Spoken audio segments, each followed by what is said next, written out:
ইসলামী আন্দোলন বাংলাদেশ লক্ষ্মীপুর জেলা শাখা কর্তৃক আয়োজিত আজকের এই সমাবেশে যারা দূর দূরান্ত থেকে এসেছেন, ইসলামী শ্রমিক আন্দোলন লক্ষ্মীপুর জেলা শাখার পক্ষ থেকে আন্তরিক মোবারকবাদ।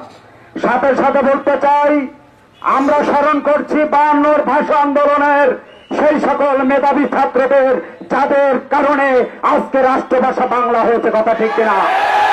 আজকে জাতির এই ক্রান্তি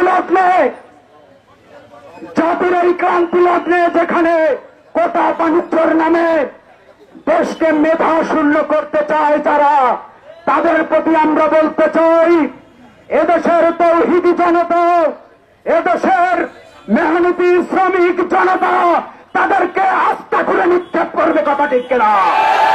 আজকে বাংলাদেশের তৌহিদি জনতা সকল শ্রেণী, সকল পেশা, জাত বেজাত ভুলে গিয়ে আজকে সকল মানুষ রাজপথে এক হয়েছে। কথা ঠিক কিনা?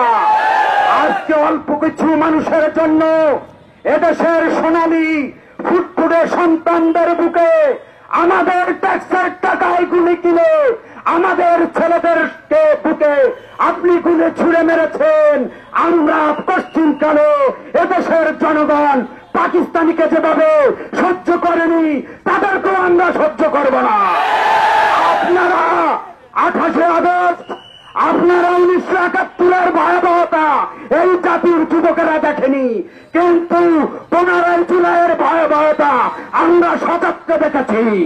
তাই এই যুব সমাজকে, এই ছাত্র সমাজকে পাশে নিয়ে আপনার ক্ষমতা আপনি টিকিয়ে রাখতে পারবেন না। আমি আমার সংক্ষিপ্ত বক্তব্য এখানে শেষ করে করছি। আখিরি দাওয়ানা আলহামদুলিল্লাহি রাব্বিল আলামিন।